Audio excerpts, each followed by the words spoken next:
Ilan kaya yung mga mistakes ko? Sana konti lang. Ha? Zero?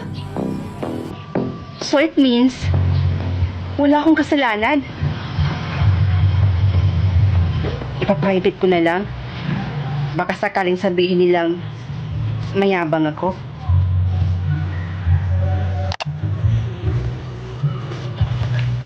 Anak, bakit hindi mo na naman pinatay yung tubig? Kaya ang mahal ng mga binabayaran natin eh. Ma, hindi ako. Teka, Ma, bakit ba kayo ganyan? Tuwing may nangyayaring hindi maganda dito sa bahay, ako yung sinisisi niyo.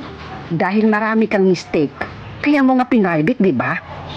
Ma, kaya ako pinrivate dahil gusto... Ay naku anak, huwag ka na lang magrason. Dahil alam natin dalawa kung ano yung totoo.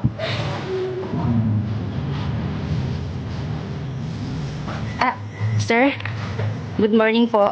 Good morning. Sir, matanong po lang. Dito po ba yung room ko? Depende. Ilan ba yung mga mistakes mo? 100 po. Ay, Diyos me. Nasa class D ang classroom mo. Class D? Ay, naunsa di ay ka. Bungol mo. Nasa baba, class D yung room mo. Okay po, thank you. Alam niyo, wala na tao dun sa class A. Isa lang dapat yung nandun. Kung sino yung taong walang mistake. Siya yung makapunta dun sa class A. Alam niyo ba, na bibigyan siya ng something special na, Something special na, no? huwag mo nang alamin. Hindi ka naman class A. Cheska, bakit perfect ka sa exam? Nag-cheat ka, no? Hindi po, sir. Tsaka, sir, hindi ko naman magagawa yun. Ba't ko naman gagawin yun? Naku, sir, malamang nag-cheat yan. Eh, naka-private nga yung sa kanya, sir, di ba? Hindi yan totoo. Okay, Cheska.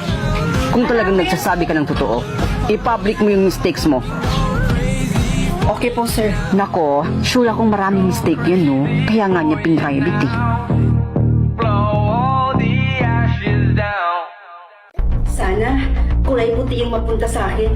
Ibigay mo na sa akin yung kulay puti. Please. Ha? Kulay red? Ano kaya meron sa kulay red? Ma, papasok na po ako sa school, Ay, Diyos ko. Ma, bakit naman po ganyan yung reaction nyo? Para naman po kayo nakakita ng multo. Higit pa sa multo ang naramdaman ko nung makita kitang ganyan. Po? Bakit naman po, Ma? May mali po ba sa akin? Bakit ganyan yung suot mo? Ito po ba? Ito po kasi yung nakuha ko kanina, Ma. Hindi pwede to. Anak, hubarin mo yan. Magpalit ka ng damit to. Bilisan mo. Bakit po?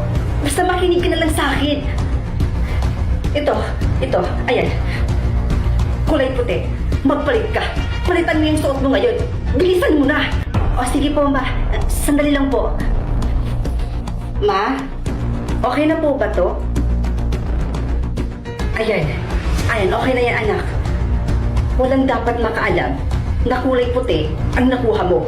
Naiintindihan mo ba ako? Okay po, Ma. Naiintindihan ko po. O siya, maalis na po ako, Baka malito po kasi ako sa klase ko, Anong oras na din po kasi? Tsaka baka matraffic po ako sa daan. Sige, anak. Mag-iingat ka, ha? Sige po. Uy, Bes! Kulay puti din pala yung nakuha mo. Ikaw din. Parehas pala tayo. Kaya nga, buti na lang kulay puti din yung nakuha mo. Hala, andiyan na yung grupo ng mga pula. Ha? Bes, huwag na huwag kang titingin sa likod mo, ha?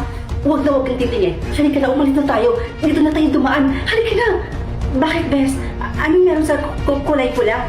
Huwag ka nang maraming tanong. Sige na, bilisan mo na.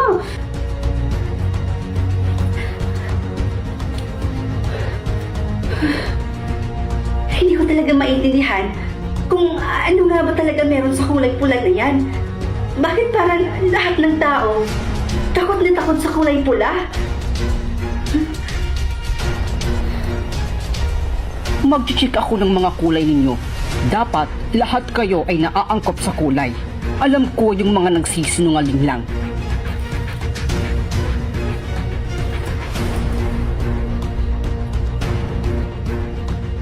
O, Bes, saan ka pupunta?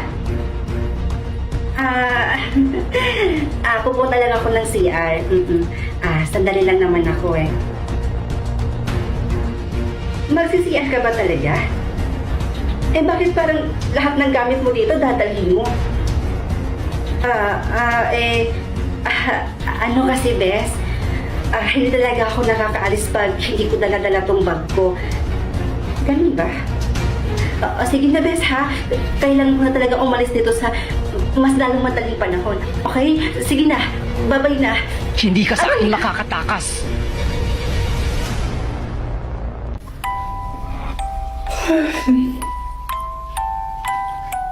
Time travel? Masubukan nga dito sa future.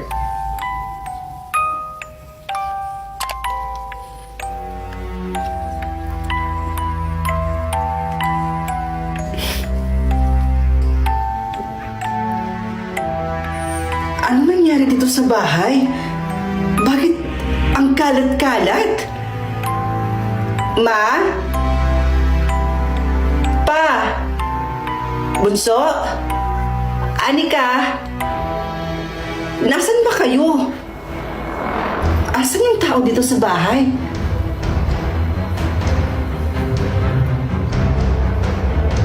O ate? O bunso? Nandito ka lang pala? Sila mama at papa. Nasaan sila? Ha?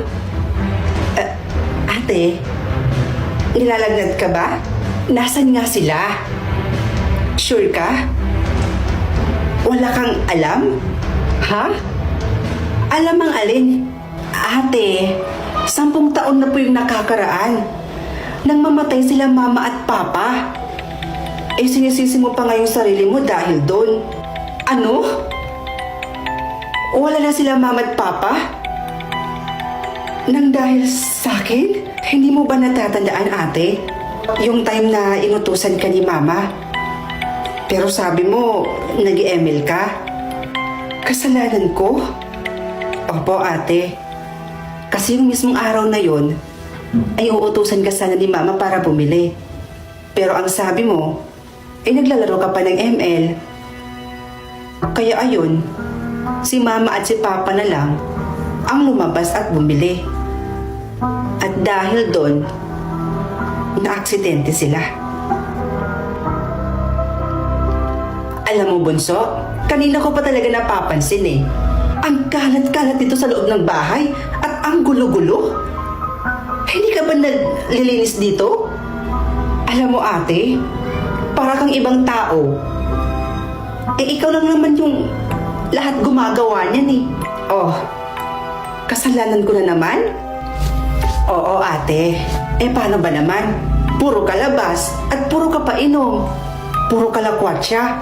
Tapos pag uuwi ka dito, magwawala ka. Eh, sinisisi mo kasi yung sarili mo sa pagkamatay nila mama at papa eh.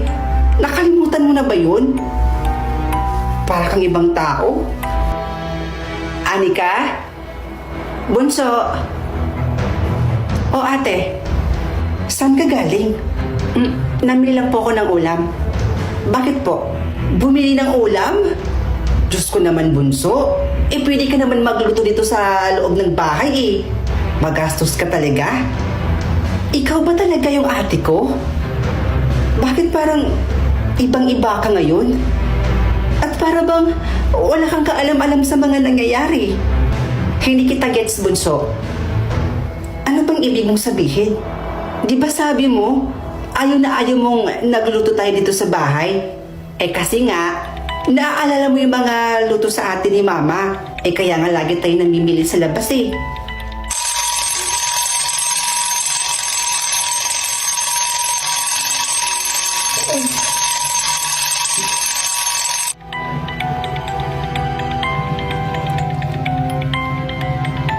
Ang Ang sama naman ng panaginip ko.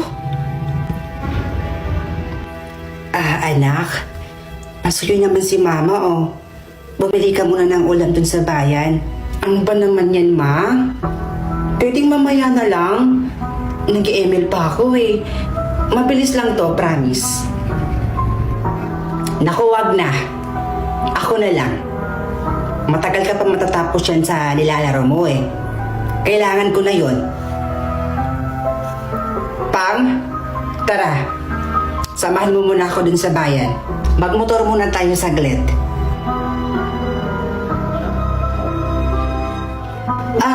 Ma, ako na lang po pala. Tapos na po ako maglaro. Kami na lang.